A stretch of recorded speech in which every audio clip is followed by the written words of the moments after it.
आई जी, वडाच्या झाडाची पूजा का सुरू झाली हो? पारंपरिक कारण काही असो, पण वड दीर्घायू आहे. मुख्य म्हणजे बायकांच्यासाठी चांगला आहे, तुरट चवीचा आहे, स्त्रियांच्या तक्रारीसाठी उत्तम. म्हणून या झाडाशी बायकांचा संपर्क यावा हा मुख्य हेतू असेल. आणि काय ना, पूर्वीच्या काळी स्त्रियांना घराबाहेर जाता यायचं नाही. देवाधर्माचं काही म्हटलं की मिळायची परवानगी. शास्त्राच्या हेतूला देवाधर्माची जोड. पण स्त्रियांचं आरोग्य हा मुख्य हेतू होता. वाव, मला खरंच माहिती नव्हतं हे. तुला माहितीये, गावाकडे 4 सुख महत्वाची मानली जायची. या 4 गोष्टी असल्या म्हणजे माणूस सुखी असा समज होता. कोणत्या? मातीचं घर, विहिरीचं पाणी, दूध दुभतं आणि वडाची सावली. तुला पूजायचंय का वड? मला हा नवरा 7 जन्म हवाय. नाही, सगळेच जन्म. तुला एवढं वाटत असेल तर कर ना पूजा. खरंच?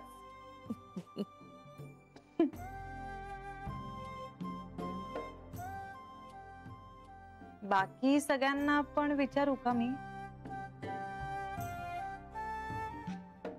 बघ विचारून. आले.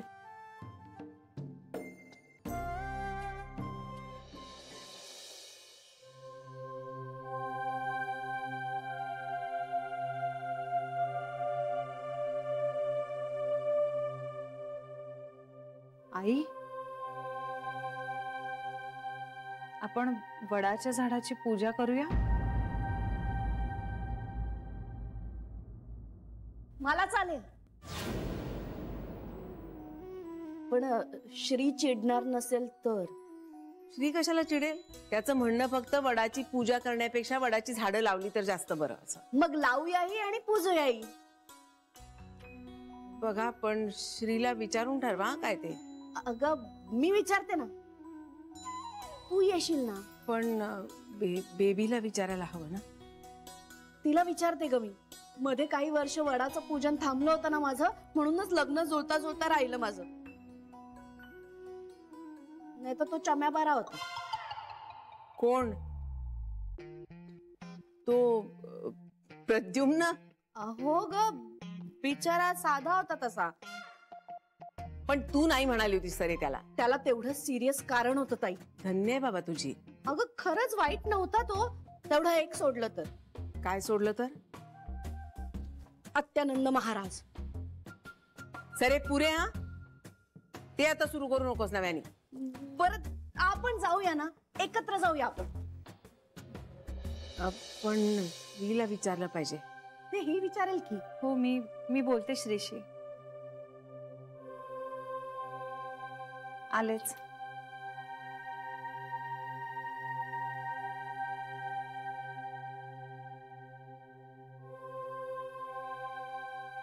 ताई चालेल ना? बेबीला नाही आवडणार सरे. तिला काय वड पुजलेलाही आवडत नाही.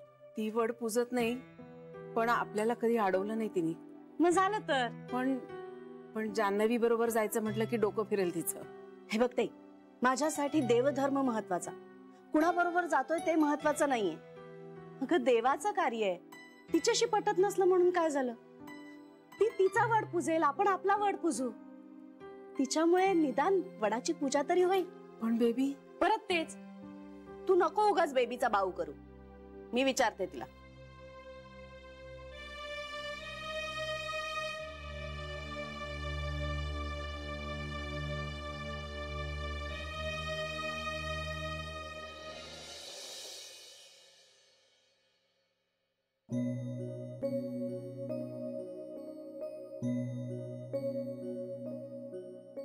श्री, काय ग?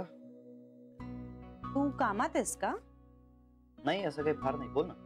नाही म्हणजे आहेस तू. तू कर काम पूर्ण, आपण बोलूया मग. बोल. अरे असं हार्ड अँड फास्ट असं काही नाहीये. काय? उद्या वटपौर्णिमा आहे ना, तर मग सगळ्या जणी असं म्हणत होत्या. सगळ्या म्हणजे? नाही, सगळ्या नाही, मला असं म्हणायचं होतं की वडाची पूजा करायची का? जानवी, वडाची पूजा करण्यापेक्षा ना वडाचं झाड लावलं पाहिजे. हो, ते मान्य आहे श्री, पण तरीही तुला जायचं असेल ना तर. नाही, तसं काही नाहीये. जानवी, आपल्याकडे वड पूजण्याची प्रथा किती जुनी आहे बघ. म्हणजे त्यावेळचा समाज किती प्रगल्भ होता बघ. पौर्णिमेच्या दिवशी वडाची पूजा करायची. आणि आज एखाद्या बिल्डरचं प्रपोजल आलं की तो पुजलेला वड तोडून टाकायचा. काय विरोधाभास आहे हा. अरे पण आपण काय करू शकतो श्री? एक्झॅक्टली, आपण स्टँडच घेत नाही ना काही. आणि आपण स्टँड घेत नाही त्यामुळे आपण पुढच्या पिढीसाठी उत्तम वातावरण आणि ऑक्सिजन निर्माणच करू शकत नाही. अरे तुला जितकं भयंकर वाटतंय तितकं काही नाहीये श्री. भयानक नाहीये. माझ्याकडे डेटा आहे जानवी. आपल्याकडे ना पूर्वी 50-50, 100-100 सेंटीमीटर व्यासाची झाडं होती. किती? 50-100 सेंटीमीटर व्यासाची. पण आज 97% झाडं त्यातली तोडलेली आहेत. आपल्याकडे जंगलच उरलेलं नाहीये. मग झाडं कुठून येणार? आणि ही इतकी मोठी झाडं आता किती उरली आहेत? फक्त 3%. पण मग आपण झाडं लावू शकतो ना? हो, लावू शकतो ना. आपण लावू शकतो. पण आजच्या सगळ्या दगदगीच्या आयुष्यात आणि स्पर्धेच्या जगात ना माणूस खूप आत्मकेंद्रित झालाय. मी, माझं घर, माझा संसार, माझी मुलं, माझा जॉब, बस. त्याच्या पलीकडे आपल्याला समाजासाठी काहीतरी करायचं असतं याचा विचारच नाही करत आपण. आता आपल्यालाच काय ते करावं लागणार आहे. मला मान्य आहे झाडं लावली पाहिजेत, पण कुठे लावणार? Good question. आपल्या वन खात्याकडे ना 21% जमीन राखीव असते. कशासाठी? वन वाढवण्यासाठी. पण त्या जमिनीवर नेमकं काय घडतं काहीच माहित नसतं आपल्याला. म्हणजे सरकारी कागदोपत्री असं लिहिलेलं असतं की कोट्यावधी झाडं लावलेली आहेत, पण खरं काय आहे? आता मी आणि माझ्यासारखे आणखीन काही मंडळी जे या सगळ्यासाठी काम करतात, आम्ही ना राईट टू इन्फॉर्मेशन ऍक्टला एक मेल पाठवलाय. आम्ही त्यांना विचारलंय की आम्हाला सांगा कुठल्या प्रकारची झाडं लावली आहेत, किती वर्षांपूर्वी लावली आहेत, कुठली झाडं आहेत, किती लावलेली आहेत, आम्हाला सगळी माहिती मिळाली पाहिजे. बघूया आता काय रिप्लाय येतो. खरं तर मला काय वाटतं माहितीये, आपण किंवा आपल्यासारखी इतर मंडळी जे अफोर्ड करू शकतात त्यांनी ना सरळ जमीन विकत घ्यायला हवी आणि झाडं लावायला हवी. जानवी, हे सगळं आपण पुढच्या पिढीसाठी करतोय ना ग. प्रत्येकानं आपल्या मुलासाठी एक तरी झाड लावलंच पाहिजे. वड, पिंपळ, आंबा, फणस अशी नानाविध प्रकारची झाडं लावता येतात. श्री, आपण वटपौर्णिमेच्या निमित्ताने एक वडाचं झाड लावूया.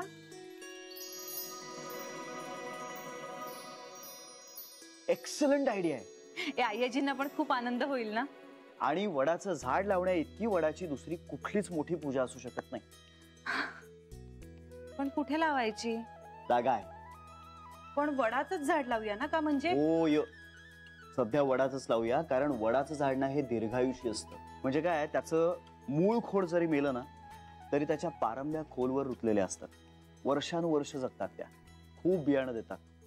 शिवाय त्या झाडावर दिवसा रात्री पक्षी बसतात. हे असं वडाचं झाड शेताच्या बाजूला असणं फार फायद्याचं आहे म्हणतात. त्या शेतातल्या पिकावर कीड येत नाही, कारण त्या झाडावर बसलेले पक्षी ती सगळी कीड खातात. त्यांच्या विष्ठेतून गांडुळांची अंडी पडतात, जी शेतकऱ्यांसाठी गांडूळ खताला उपयोगी येतात. एवढे फायद्यात बघ ना. भरपूर सावली, खूप ऑक्सिजन, फायदाच फायदा. चालेल, चला मग आता पारंपरिक पद्धतीने वडाची पूजा करण्याऐवजी आपण वडाची झाडं लावायची. हे खरंच खूप छान आयडिया आहे. जानवी, हा,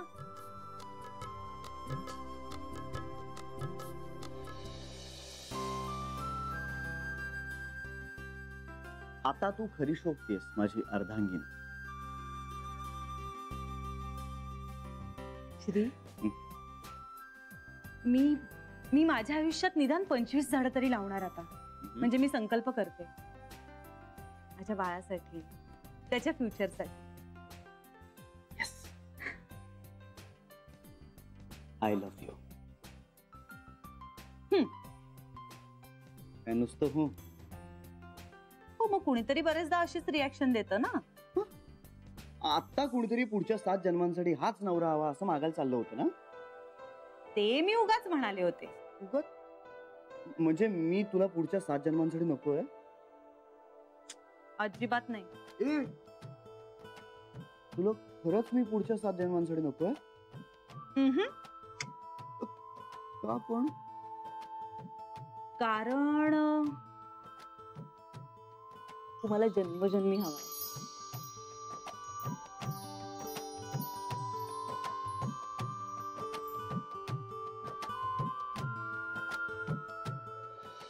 डोक्यावर पडलीस का सरू? या जन्मात मला माझा नवरा सहन होत नाही, पुढचे 7 जन्म मागून घेऊ त्याला. पण लग्न तर केलंयस ना तू. चूक झाली माझी. हो, पण मोडलेलं नाहीये ते अजून. पण ते मोडले तर जमाय ना आता. पण अजूनही ऑफिशियली तुम्ही नवरा बायकोच आहात. त्याचा अभिमान नाही वाटत मला. पण मोडणं अशक्य नव्हतं तुला. अगं आईचं किती ऐकून घ्यावं लागलं असतं. त्याला तू घाबरतेस असं नाही वाटत हा मला. तरी पण तरीही तू मोडलेलं नाहीयेस याचा अर्थ असा होतो. याचा अर्थ असा आहे की मी मूर्ख आहे. हो ना, मग काय हरकत आहे. सगळा मूर्खपणा आहे हा. आता तूच म्हणालीस ना तू मूर्ख आहेस म्हणून, मग आणखी एक मूर्खपणा करायला काय हरकत आहे. काय खूळ काढलाय सरू हे. अगं असं काय करतेस, आपण सगळ्या एकत्र जाऊया ना. सगळ्या म्हणजे? सगळ्या म्हणजे तू, मी, ताई, शरूला विचारते आणि कोण? जान्हवी.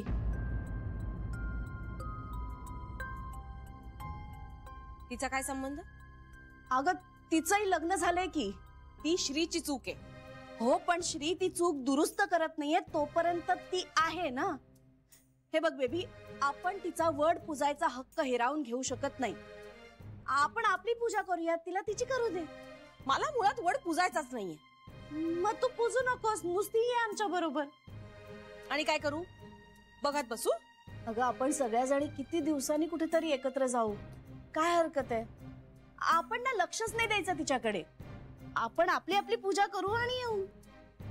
ठीक आहे, सांगते उद्या. बर बर, ऐक. श्रीच्या कानावर घातलाय तो नाही नाही म्हणायचा. त्याचं लेक्चर ऐकावं लागेल. आमची तयारी आहे.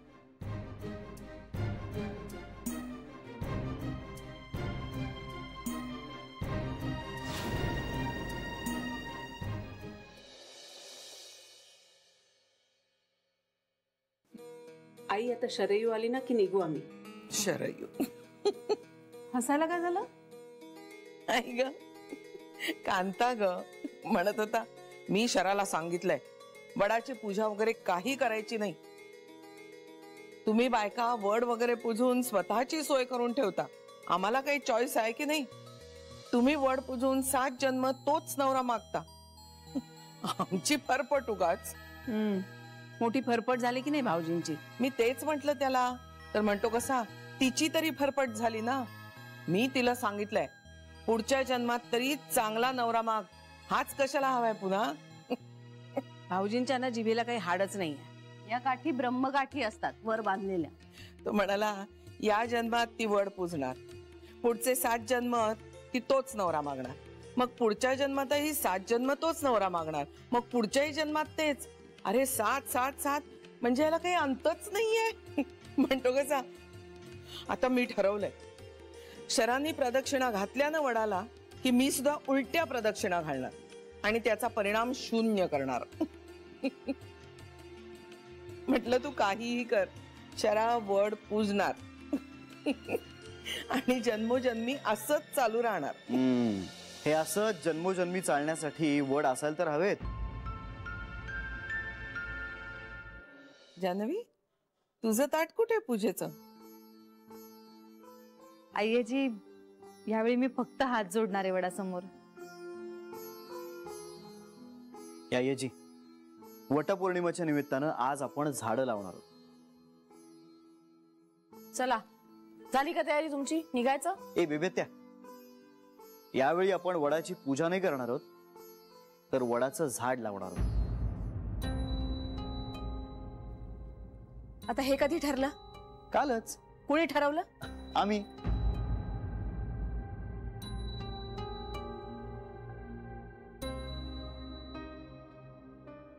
आय मीन मी ठरवलंय. आणि काय हरकत आहे ना? हरकत काही नाही रे. ठरवता तुम्ही आणि आम्हाला जे गृहीत धरता ना त्याचा राग येतो मला.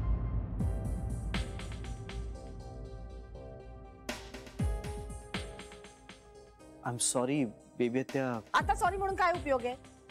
अगं मला माहित नव्हतं की तू सुद्धा येणार आहेस. मी काय करते ते तुला कधीच माहित नसतं श्री. बेबेत्या नको ना चिडूस. चल ना जाऊया ना. तुम्ही ठरवलंयत ना, मग तुम्हीच जा, मी नाही येणार. अगं ए बेबेत्या, बेबेत्या अगं. श्री ऐकणार नाही ती. तुम्ही जा. अय्यजी अगं. तुम्ही जा. तुम्हाला ऑफिसला जायला पण उशीर होईल ना नंतर. अगं पण जा म्हटलं ना.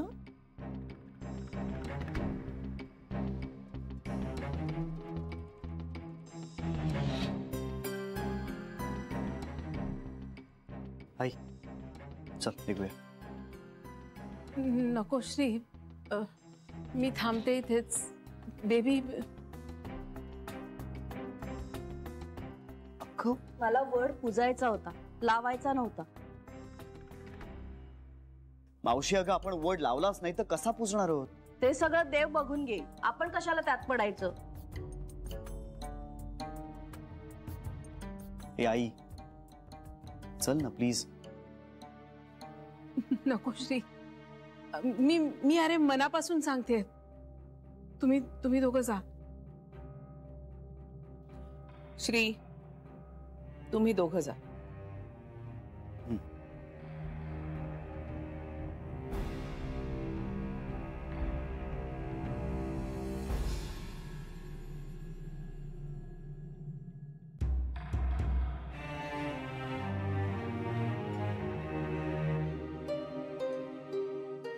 चल चल.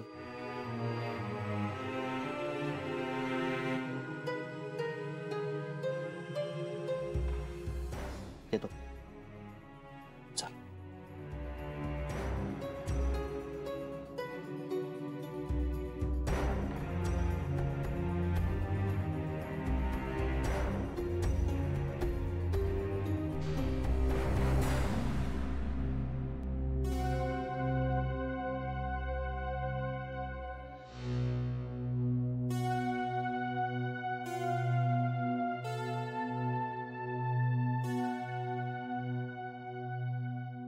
आई कुठे चाललीस? अरे आज वटपौर्णिमा आहे ना. नवरा कसाही असला तरी मी कर्तव्यात चुकणार नाही. वड पुजून नवरा टिकत नाही, चांगलं वागून टिकतो. चांगलंच वागतेय मी. असं फक्त तुझं म्हणणं आहे. हे बघा आज माझा उपवास आहे. पण त्या ह्यांना सांग मला अजिबात काही वेडवाकडं बोलू नका म्हणून. तू सांग बरं त्यांना.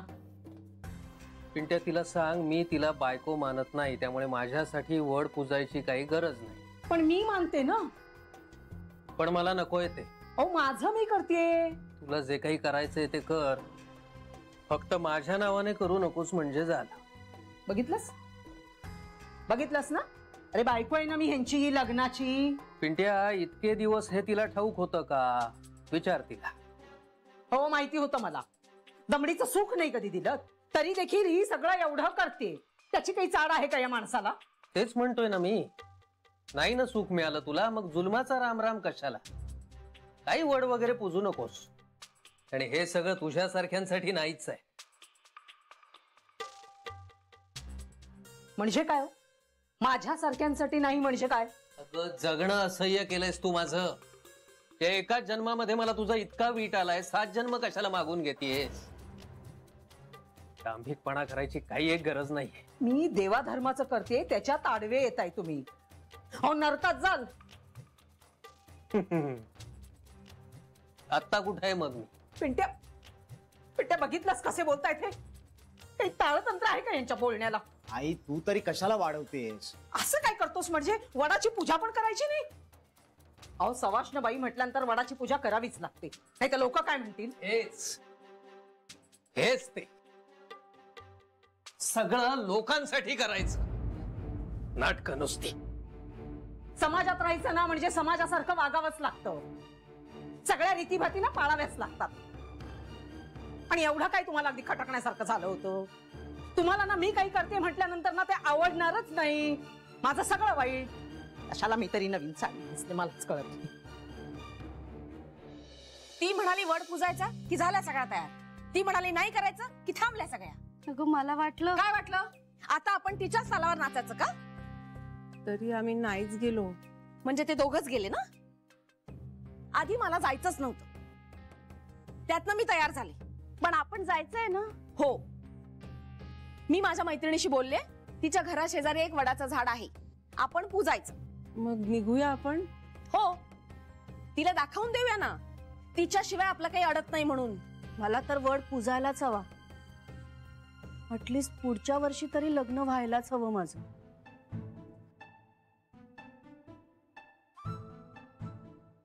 खरंच